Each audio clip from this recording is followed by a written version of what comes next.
All right. I want to talk a little bit, they asked me to talk about human economies, which is a phrase that I actually originally developed in a book about anthropology. Noticing that money is used very different ways in different economies that anthropologists observe. There are places where money is used, as we do, primarily to get goods and services. There's also places where money is used mainly to rearrange social relations, and you can't buy and sell anything, which is an idea which is extremely odd and unfamiliar to most people. So I decided to call these human economies, but in a larger sense, it occurs to me that all economies are really human economies, and the strange thing about capitalism is that it's the only system that can make us forget this. And I was particularly, here, let me put on glasses and get this off. Here we go. I was particularly struck by the confluence in thinking on this when I was in Rojava. I was there early December as part of an academic delegation. And at one point we were visiting a rehabilitation center for wounded YPG fighters in the town of Amuda. And the co-director of the clinic, is a person named Agir Merdin, was describing his medical philosophy and the philosophy he felt lay behind the social order they were trying to build in Rojava. He said, well, you know, we have a basically preventative idea of medicine. You have to understand the prevalence of most diseases. You have to, first of all, look at social factors. Since the body is part of nature, but is also part of society. He said, if the heart is sick, the body is too. He said, well, the most important factor, he said, in illness in modern society is stress.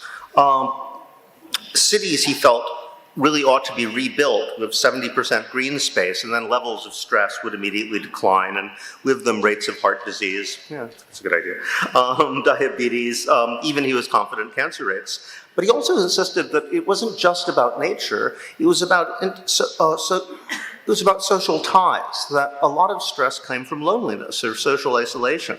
But that kind of isolation was engineered in modern societies as a mode of social control. I was very struck by the way he put it. He said, well, we call this modern slavery, because in the past slavery was imposed by swords, but in the contemporary world, in a way we're even more primitive, because at least in the past, what slavery is shearing people of all social connections, except for their connection to the person who's giving them work. In the past, that was done by capture and sale as slaves. It was done at the point of the sword, and slaves knew that they were slaves. Nowadays, we actually think that very isolation, which enslaves us, is freedom. That isolation, in turn, causes a terrible stress, and stress opens us up to disease. So he said, but to understand the health of the body in this sense, he said, as part of a web of social relations, required a radical shift in perspectives about what society is actually about. Somewhat later after dinner, I remember him while sort of meditating on a cigarette, since doctors all smoke. David, please, a little bit slower. A little bit slower, okay. Yeah. After dinner, he was sort of meditating on a cigarette, and he remarked, he said, after all, we always talk about production as if it's the production of things. In any social system, what labor really produces is people. The most important form of production is always the production of human beings. And this really struck me because I'd actually written an entire book, basically about that idea, a book called Towards an Anthropological Theory of Value, which nobody ever read, certainly no one in Kurdistan. So, you know, I got very excited by this, how these ideas sort of were converging. I'd like to talk a little bit about that. Particularly, well, when I was writing about the production of people, and I was kind of coming out of a feminist reading of Marx. It was inspired by feminist readings of Marx.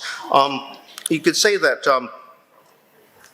the essence of Marx's critique of capitalism, which most Marxists often forget, is precisely that it inverts our understanding of the importance of the production of people and the production of things. At one point, Marx actually pointed this out. He said that if you look at the ancient world, no one ever wrote a book about what are the conditions that will create the most wealth. And that's interesting because, nowadays that's the only thing you're really supposed to write about. But in ancient authors, it just never occurred to them. The obvious question to ask was, what are the conditions that would create the best people? The kind of people you'd actually want to have as your neighbors, the kind of people who would make good citizens, the kind of people who would make, the kind of people you want to have as friends. So what are the social conditions that will create the best friends?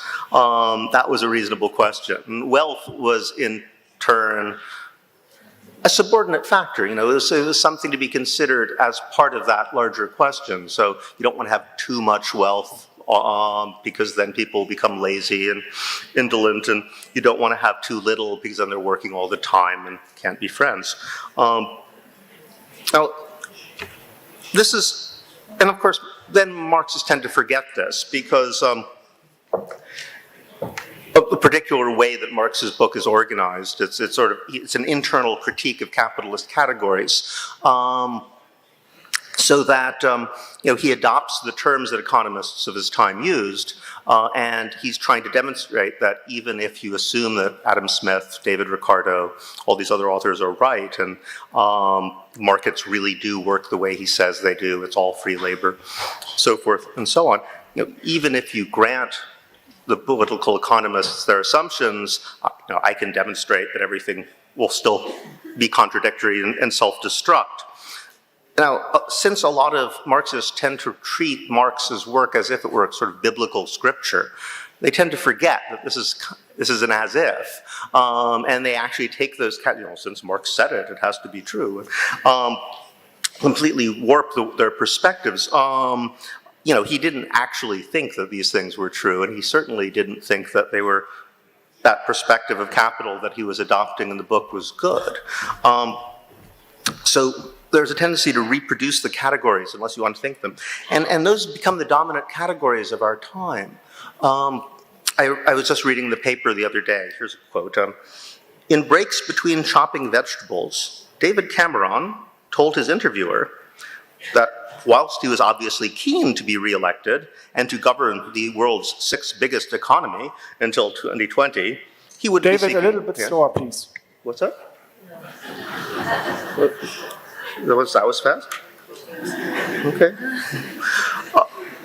Obviously keen to be re-elected and to govern the world's sixth biggest economy till 2020, he would be seeking another term. I just thought that was fascinating, the idea that here are some of the most powerful people in the world. What do they think they're doing? They're governing the world's sixth biggest economy. That's what, England is. It's not a country, it's not a society, it's an economy. And the big question is, how big is your economy? My economy is bigger than your economy. The Chinese economy is going to beat the American one. English is going to beat France. So that, from the point of view of the people running the world, that's what matters, how big your economy is. And it's fascinating because it creates kinds of political discourse that are just completely insane. The greatest example I've ever seen of this is during the AIDS crisis in much of southern Africa. All of the health ministers, basically all government officials, now have to be trained by the World Bank in economic theory. So they're coming at this from the perspective of economists. And you'll hear people say things like, well, it's a terrible problem that if we don't do something, half the population in 10 years will be dying of AIDS. And, that's bad because it'll have terrible effects on the economy. Think about that, you know? I mean, it used to be that we used to think of the economy as the way that you keep people alive. You know, you provide them with goods and services so they can flourish and thrive. So here we have, you know, we've got to the point where the best reason that you can come up with to think it's a bad thing that everybody's going to be dead is that it will affect the overall production of goods and services. So in a way, the question that we have to ask, I think, is how did we get to the place where, you know, that person can make that speech and not immediately be taken away in a straitjacket is completely insane, since it is a form of structural insanity, the way that we talk about things. Now, one way of thinking about this, I think, is to look at how we talk about value. You know, you notice how when we talk about value, there's a kind of we talk about value and we talk about values. And basically we talk about value as economic value. Value is what happens in the economy when you're making things to get money. And Marx talks about this phenomenon. He says money has this bizarre double role because on the one hand, money represents the value of your work. It represents the importance of your labor. But on the other hand, you do the labor to get the money, right? So it's a symbol of something, but it's a symbol that in practice brings into being the thing that it symbolizes. Very interesting notion. It's kind of hall of mirrors where, you know, work itself, what's important in life, the creation of society and the world around us, comes to be defined as that thing which you do to get money, even though money simply represents the importance of work. It reflexively defines what work is. Now, the other thing it does is it tells you what isn't work. And that's where values comes in. When people start talking about values, family values, right? Politicians always talk about family values. But you also talk about religious values, political ideals, art, the value. Well, those are exactly the areas where labor is not commoditized, right? The major form of work that isn't paid is domestic work, so then everybody starts talking about family values, right? So these are the things which we're not supposed to think of as labor at all, but of course they are. And those values are values because they're unique. You know, money is a value. You can talk about value in the singular because money can compare everything to everything else. But, you know, when you move to the domain of values where labor is not commoditized, well, then in fact each value is valuable because it can't be compared to anything else.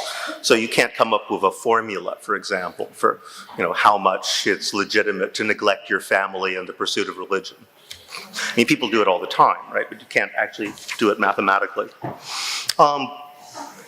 But on the other hand, you know, this is where that pernicious effect of taking capitalist categories and naturalizing them, you know, is most pernicious because, you know, this whole domain in radical theory is sort of called reproductive labor. You know, it's almost biological. It's this thing which doesn't really produce value for capitalism, so it's secondary. What I would like to suggest, and the way this is following a little bit what Zilke said as well, that this, in fact, that's the primary form of labor. And what you do in a factory is secondary. The major form of labor and the most creation of real social value is a production of each other. That we are ourselves projects of mutual creation, and we need to think of things in that way. If you think about what's happening to capitalism today, financialization. You know, what they are doing is they're producing all of these incredibly complicated forms of value. And to some degree, it's just simply a sort of cover for military domination. I think it's very important that, you know, the chief financial powers are always the chief military powers. They want us to think that somehow countries in South America or Asia are sending things to Europe and North America and not getting much in return because they're somehow confused by the complexity of their financial instruments, and nobody's actually that dumb. Basically, it's a military shakedown. But it's also a system of rent extraction. Essentially, Please, David, a little bit slower. A little bit slower. really? Okay.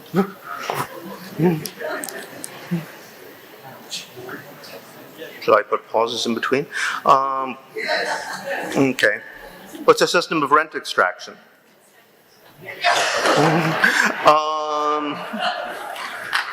And I think in two senses. That, on the one hand, what finance does is operate with state power to create debt. And on the other hand, I think that the sort of forms of labor, domestic forms of labor, social production, if you want to call it that, is regulated, as feminists have long pointed out. There's a million different forms of science, everything from domestic science to psychology. It's all about regulating and measuring and managing those forms of labor. Now, essentially what finance is doing is taking that and those forms of measurement and spreading it out to the entire society. So emotional labor sort of spreads out everywhere. You're supposed to be happy all the time when you work. This is a key part of finance capital. And as a result, I think that our old ways of talking about labor need to be reformulated. Now that we have capitalists drawing rents and extracting from these new forms of labor that have been created. And one can think of it this way,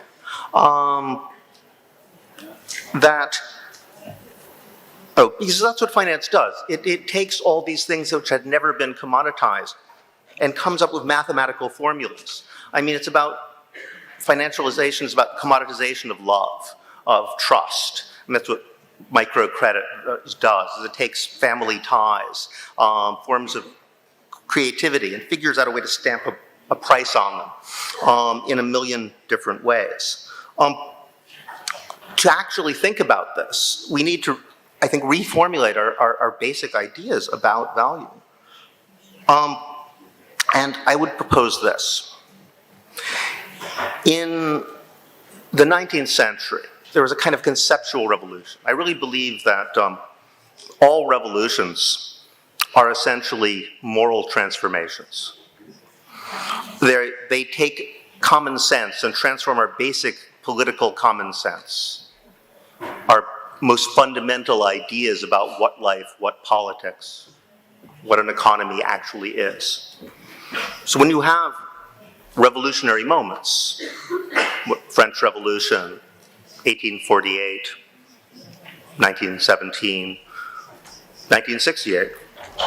All of these were moments where basic assumptions changed. There was sort of global insurrection, and there was a transformation of common sense that followed.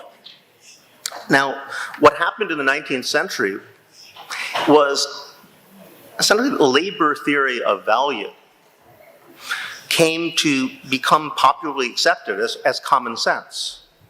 Everybody in the 19th century talked like we would think of as Marxists. We've seen speeches by Abraham Lincoln. He sounds like a Marxist. And the idea that spread was that, it's labor, and they were thinking particularly of factory labor, working class construction of things, as the source of all that social value. The idea is that, people came to realize, well, the world is something we make. It's not something that just exists. Every day we get up and we create the world. Why can't we make it differently?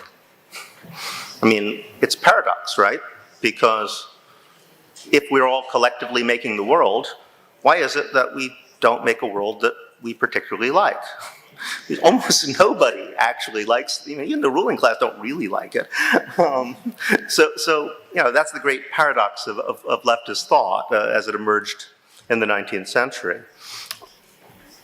Here we are collectively creating a world we don't like very much every day. I think John Holloway, who will be speaking later, sort of summed it up the best I've ever heard. He had the phrase, "Stop making capitalism." It's actually going to be the title of his book. He called it something else. And every day capitalism doesn't exist. It's not this thing imposed on us. We make it. We wake up every day and we make capitalism. Why can't we make something else?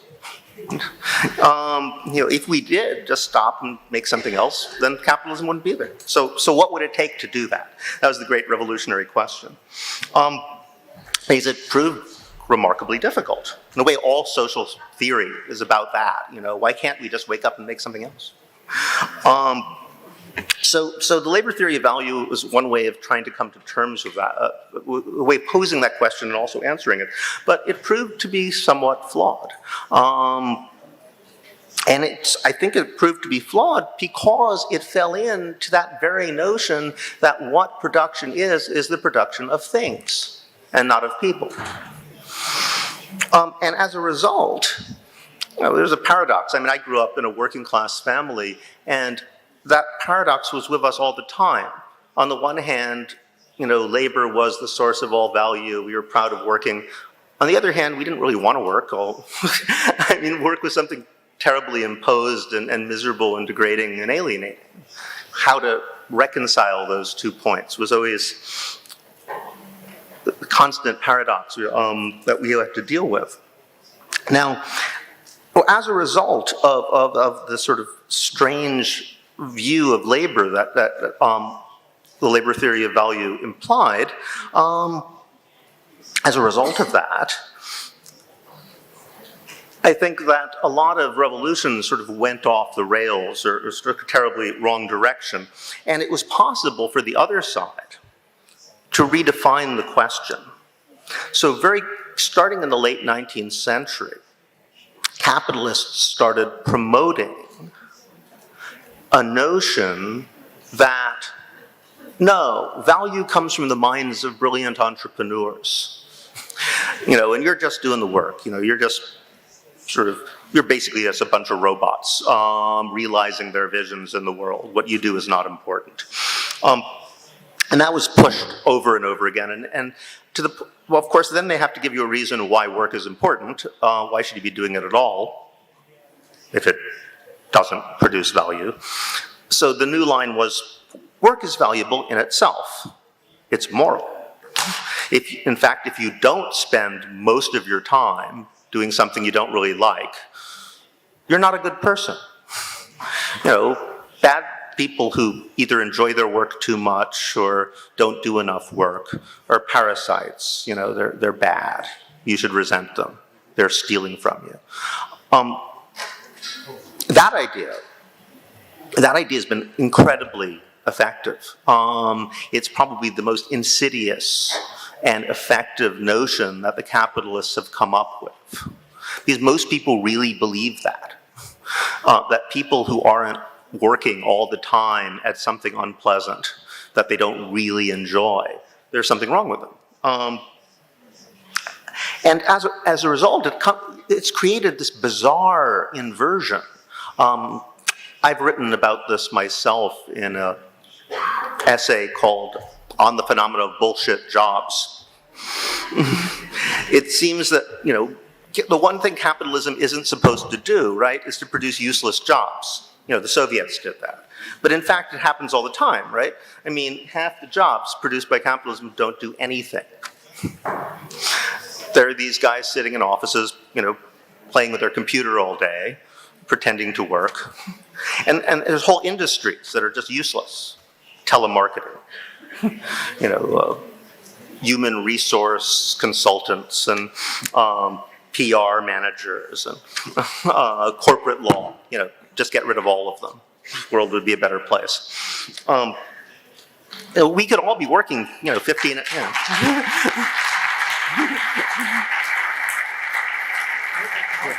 5 minutes, that's fine. I'm getting toward the end. Yeah, I mean, we could get rid of all of these industries and all be working 15-hour days, right? But we're not. I mean, if there's ever a sign that our society is organized insanely and stupidly, we're actually, the fact people are talking about the possibility that robots will replace human labor as a problem. Oh no, what are we going to do when we don't have to work so much?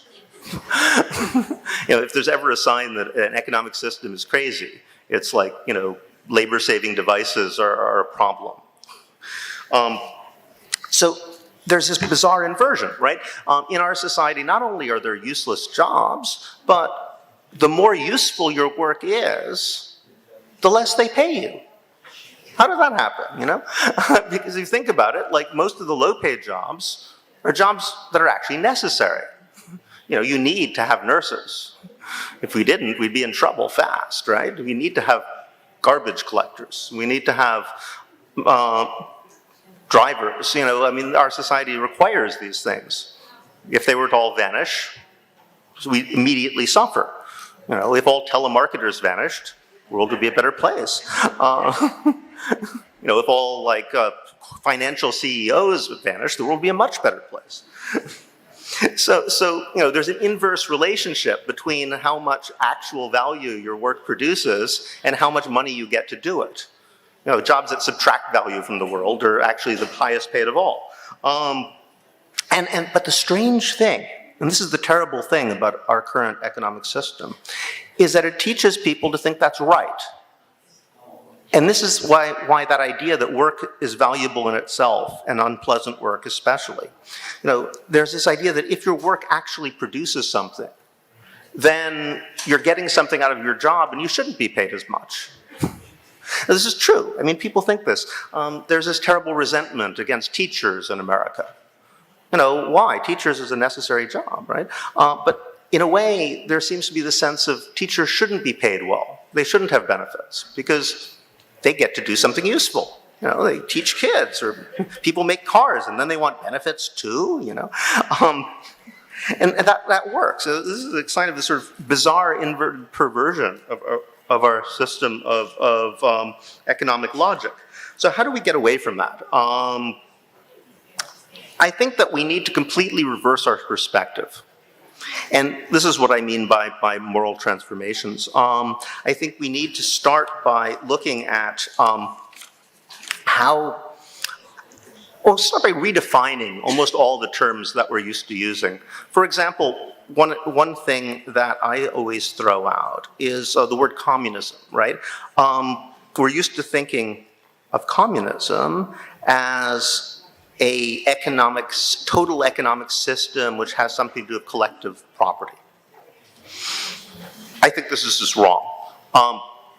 I think we need to think of communism as any social relation which is based on from each according to their abilities to each according to their needs, right? That's the principle of communism.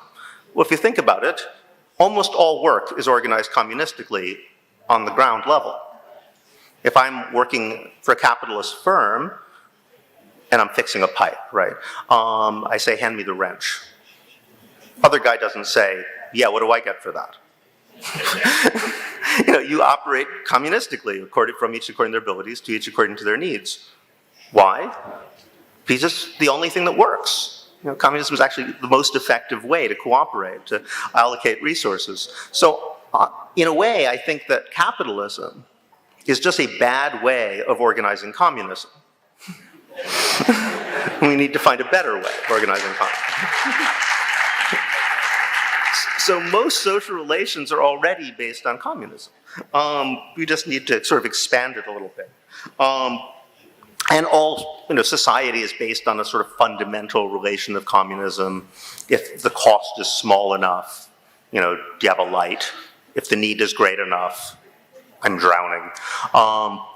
Then, of course, you act communistically from each according to their abilities to each according to their needs. And caring relations are entirely based on that communistic principle. So I think what we need to do, first of all, is, we've had one moral transformation, I think, already.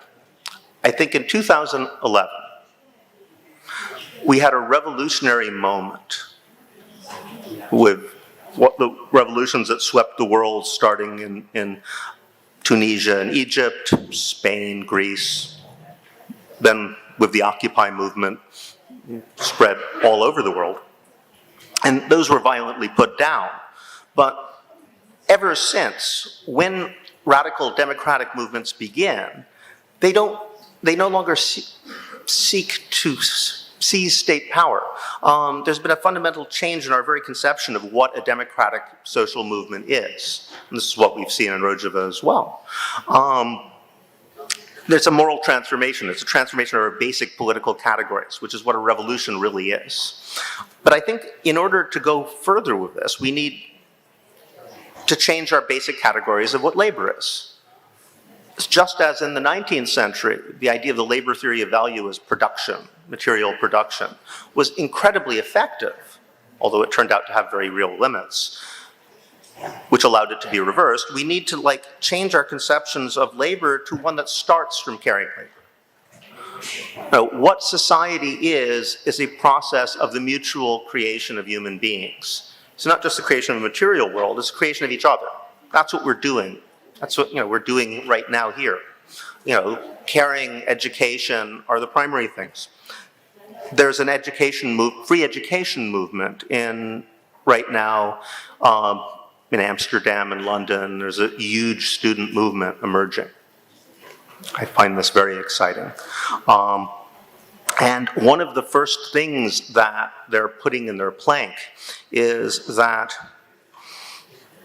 we've been told that the purpose of education is to improve the economy. This is backwards. The purpose of the economy should be to improve education. To give people the freedom and leisure to understand the world, to learn things. Our perspectives are totally backwards. And I think that's true if you take education as part of that broader process of caring, of mutual nurture, of mutual support that creates the world by which we create each other. So I think that if we begin to look at the world that way, and of course that's the way that most people who've ever lived did see the world. Most societies, it's just assumed that material production, the production of iPhones and glasses and material objects, is just one subordinate moment in a broader process by which we create each other, of creating people. Thus, factory labor is a form of caring labor if the stuff you're producing in the factory is things that people care about, people need. But it's a sort of second order form. It's things that are useful in what's the really primary business of human life, which is our taking care of each other. And I think that if we do that, if we transform our categories, begin to rethink the world in that, and make that common sense, then we'll truly have achieved a revolution.